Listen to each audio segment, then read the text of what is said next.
Maybe you've felt this before. That strange sensation of talking with someone who seemed to understand something profound about life, about existence, about the questions that keep you awake during those long nights. It was as if this person had crossed through an invisible door and found answers to questions you could barely formulate. And then, suddenly, they simply disappeared from your life. There was no fight, no argument. They just quietly withdrew, leaving you with the impression that you had lost contact with something essential, something you could barely comprehend. Albert Camus deeply understood this phenomenon. He knew that those who awaken to certain truths about the human condition often find themselves obligated to distance themselves from those who don't yet share that same understanding. The awakening that Camus spoke of isn't a sudden event, a spontaneous illumination that transforms a person overnight. It's a gradual and often painful process of recognition. It's the moment when you realize that most people live in a kind of existential drowsiness, accepting without question the structures, values, and meanings that have been imposed on them since birth. This perception doesn't come with arrogance or superiority. In fact, it's often accompanied by a profound melancholy, because whoever awakens realizes they're inevitably distancing themselves from those they love, not by choice, but by existential necessity. Camus observed that when a person confronts the absurd nature of existence, when they recognize that the universe is fundamentally silent in the face of our deepest questions, they can no longer pretend that easy answers are sufficient. They can no longer participate in superficial conversations about the meaning of life, as if those conversations actually touched the core of the matter. Imagine someone who spent their entire life believing that certain traditions, certain social conventions, certain values were absolute and unquestionable truths. This person built their identity, their relationships, and their expectations based on these beliefs. Then gradually, they begin to perceive that these structures are arbitrary, that they're human constructions created to give a sense of security and meaning in a world that, in its essence, offers no guarantees or definitive answers.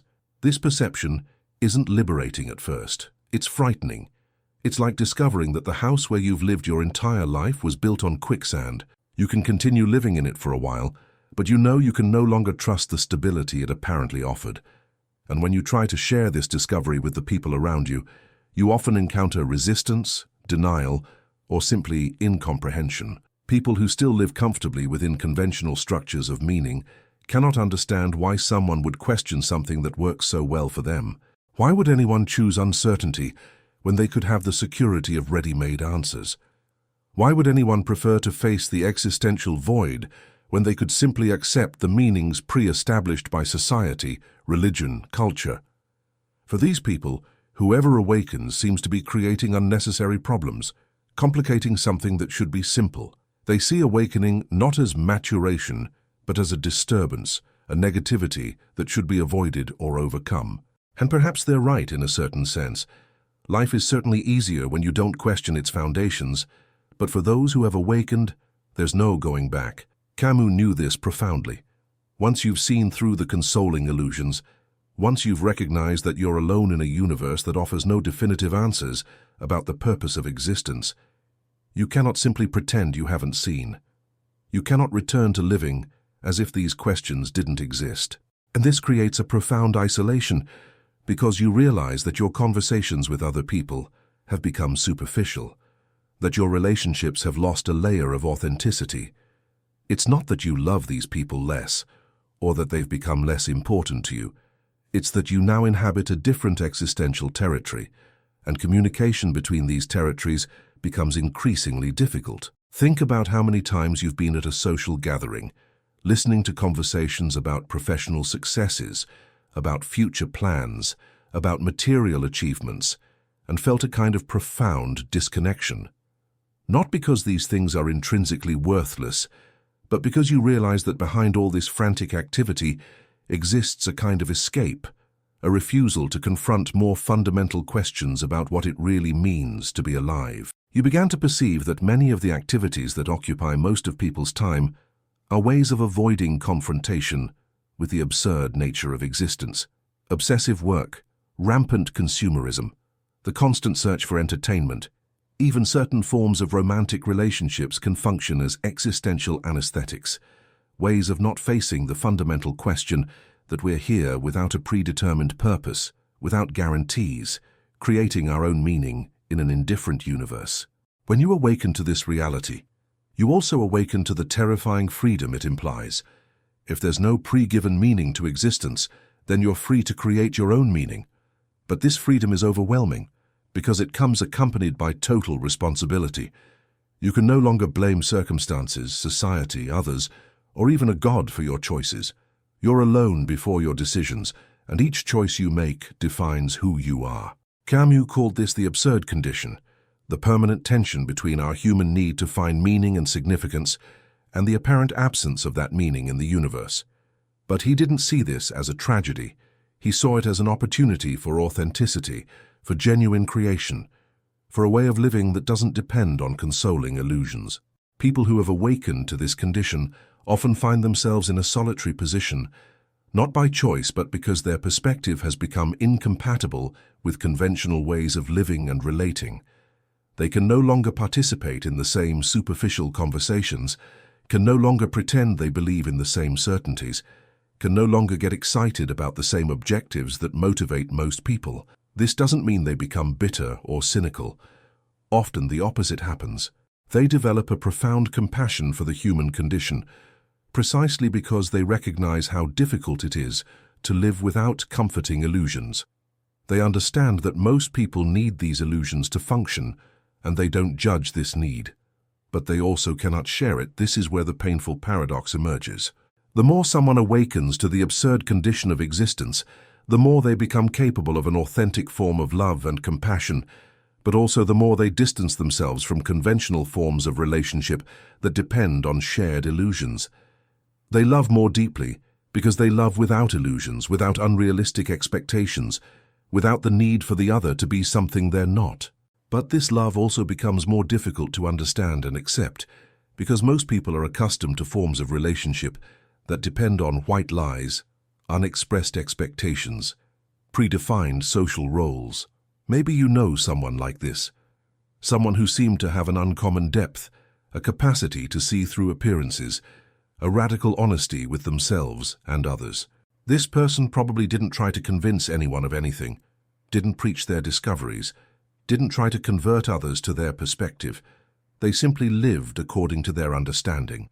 And this way of living was in itself a kind of silent teaching. But over time you noticed that this person was distancing themselves, not just from you, but from entire social circles, from activities they once participated in, from conversations that once interested them. This distancing doesn't happen out of disdain or superiority.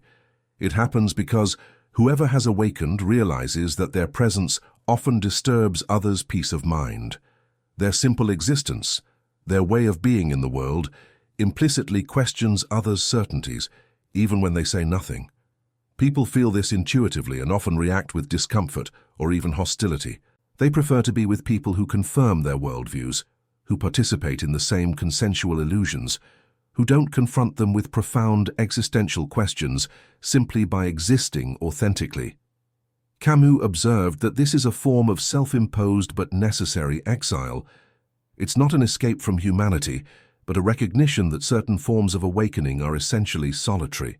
You can share insights, you can try to communicate your discoveries, you can even find other people who have gone through similar awakenings.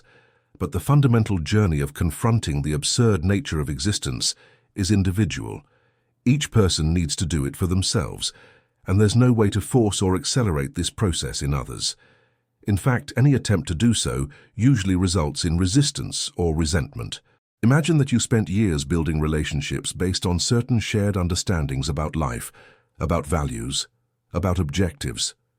These people knew a version of you that still believed in the same things they did, that participated in the same concerns, that got excited about the same possibilities. But then you changed, not superficially but fundamentally. Your relationship with existence transformed. What once seemed important now seems trivial. What once caused anxiety now seems irrelevant. What once offered consolation now seems insufficient. How can you explain this transformation to people who still live in the existential territory you left behind? How can you maintain authentic relationships with people who only knew the old version of who you were? This is one of the reasons why the awakened often choose distancing, not because they no longer love the people in their lives, but because they realize that their presence can be disturbing, and that trying to force relationships based on fundamentally different understandings can be harmful to everyone involved. It's an act of compassion, both for themselves and for others. You distance yourself not out of selfishness, but by recognizing that some transformations create incompatibilities that cannot be resolved with goodwill or effort. Let us know in the comments, have you felt this distance growing between you and people who were once close? Perhaps after going through some experience that fundamentally changed your perspective on life. Comment, "I feel this too," if you recognize this experience in your own life. You're not alone in this, and your response can help other people feel less isolated in their own awakening journeys. Camus believed there was a tragic beauty in this condition. The awakened becomes like a poet who discovered a new language but has no one to share it with. They see beauty and meaning in places where others see only emptiness or absurdity. They find reasons to live and love precisely in the absence of cosmic guarantees. They develop a form of courage that doesn't depend on external certainties, but springs from total acceptance of their human condition. But this beauty, this discovery, this courage are fundamentally incommunicable through simple words. They need to be lived to be understood. This is why many awakened become creative in some way.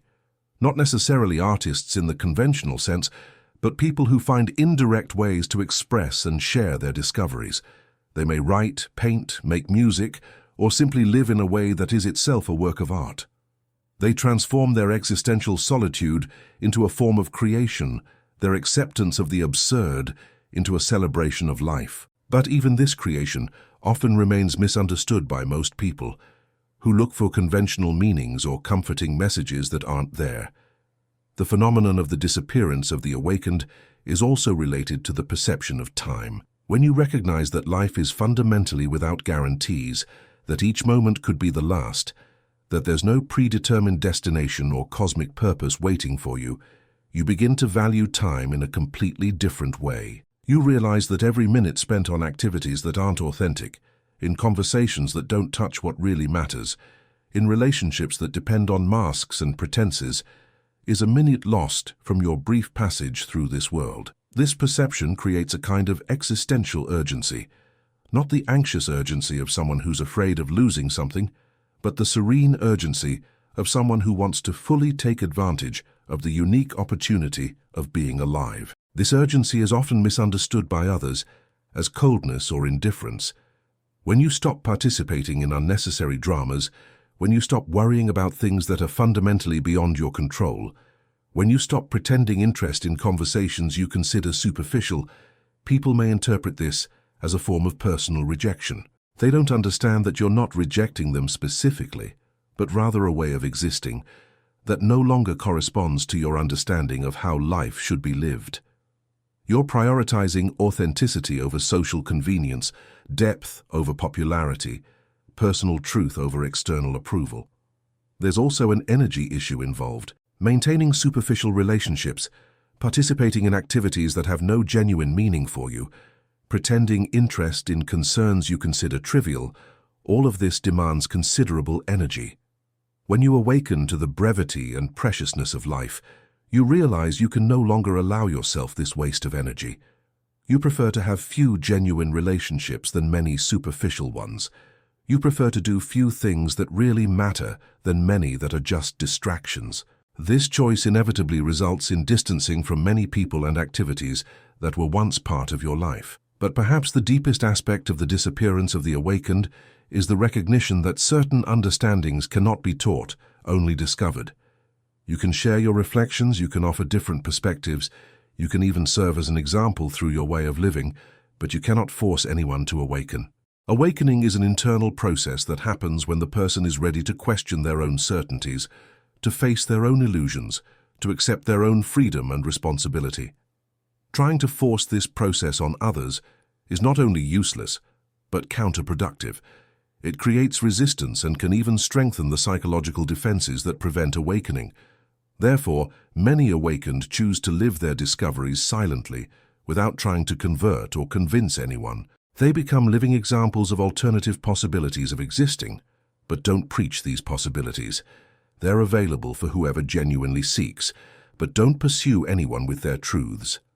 This stance may seem passive or even selfish to those who don't understand the nature of awakening, but it's actually profoundly respectful. It's the recognition that each person has their own time, their own path, their own way of facing fundamental existential questions. The distancing also happens because the awakened often develop a different form of loving. Instead of the possessive or dependent love that characterizes many conventional relationships, they develop a love we could call existential. It's a love that doesn't need to possess the beloved object, that doesn't project unrealistic expectations onto them, that accepts the fundamental freedom of the other, even when this freedom may result in separation or loss. This type of love is simultaneously deeper and more detached than conventional love. It's deeper because it totally accepts the beloved person as they are, without attempts to change or control them. It's more detached because it recognizes that all separation is temporary anyway, that all union is provisional, that true love doesn't depend on physical presence or relationship continuity. This existential love is often interpreted as coldness or lack of commitment by people who are accustomed to more possessive and dependent forms of relationship.